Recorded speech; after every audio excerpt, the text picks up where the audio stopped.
G'day, I'm John Schumann. Now, we all know that it's very important to eat well, and as you can see, I've created myself a fairly healthy looking lunch. But while I was creating my lunch, I also created something else.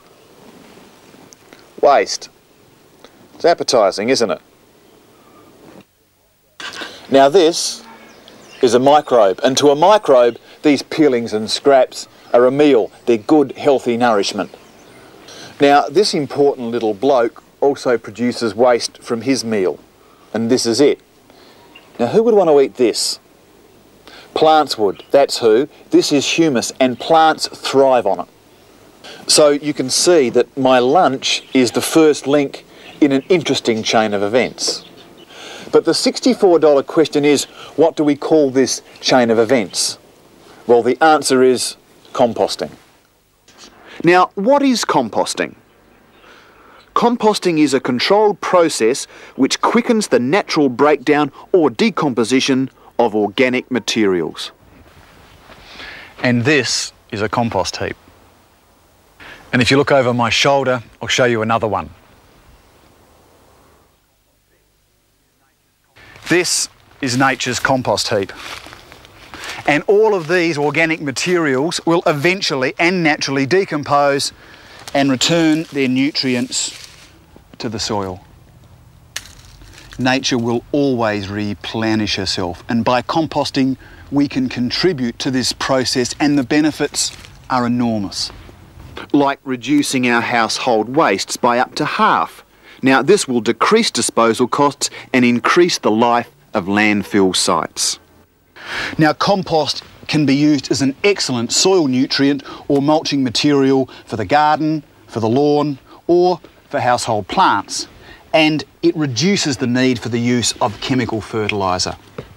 No more bagging and transporting garden waste to landfill sites, and no more backyard burning. There are lots of different ways to make compost. Though they differ slightly in practice, they share the same principles. So let's have a look inside one of these things.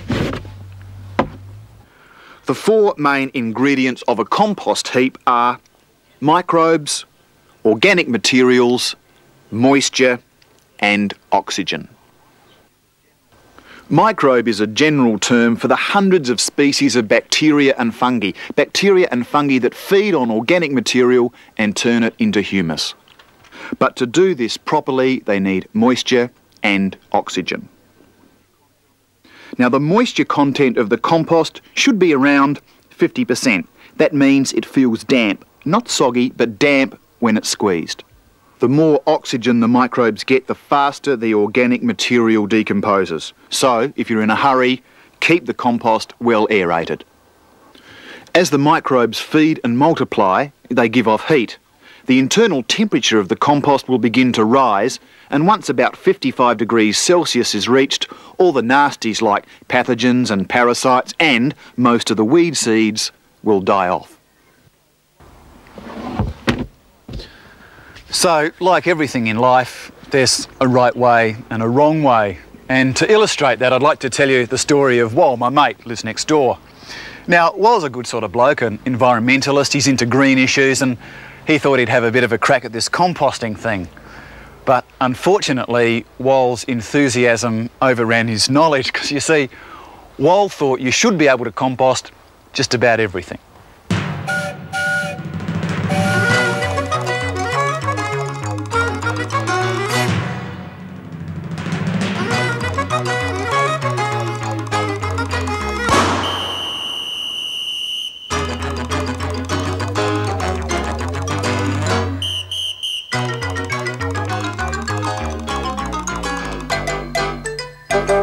A little too much liquid there, son. Look, have you got a hole in the bottom of that thing, Wal?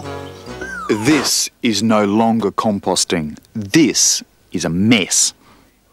The day of the grand opening, right? And Wal was completely overwhelmed. Now, Wal's biggest mistake was to think that he could put all his rubbish in the compost bin. Wrong. You must be selective, and this is the sort of stuff that can go in.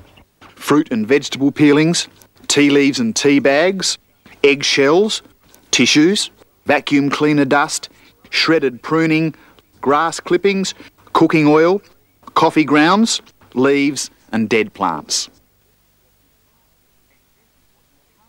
And this is what you can't put in: whole bones, fats, large branches, plastics, diseased plants, plant seeds, underground stems, glass, metals and magazines. Compost bins come in all types and sizes, and you can get them at your local nursery or your hardware store.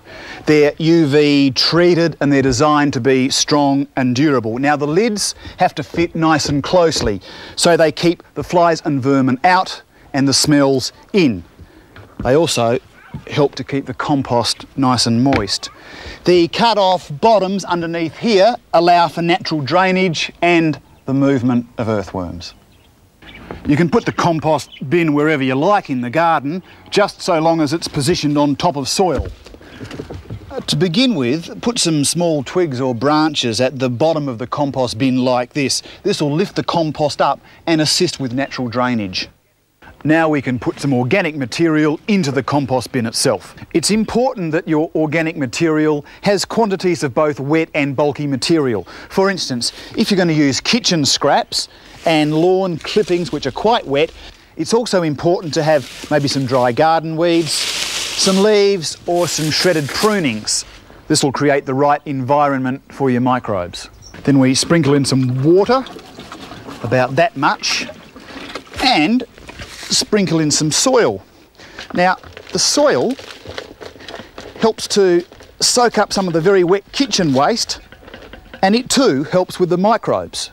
Repeat these steps until the compost bin is full, and in a few months this is the result. Good earthy humus. You might like to think about having a couple of bins. While one's maturing, like a good wine, the other one you can use to keep the compost cycle going. It's also a good idea to add small amounts of lime from time to time. This neutralises the acid build-up in the compost caused by the type of organic materials that you use, and also the minimal airflow. To increase airflow, you can cut some holes in the side of the compost bin, but make sure you put some old fly wire in or something like this, otherwise you're going to be in deep trouble.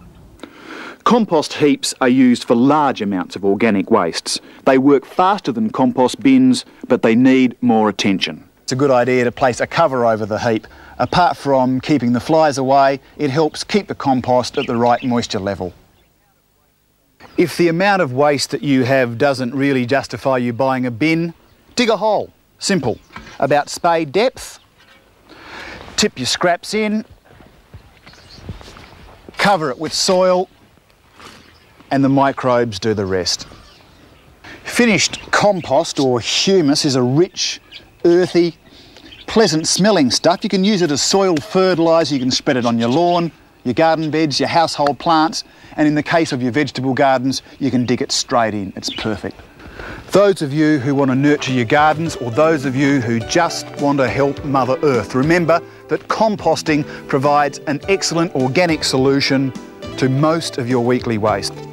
It's simple, it's easy to do. All you have to do is remember that waste isn't waste. Contact your local environmental authority or your local nursery.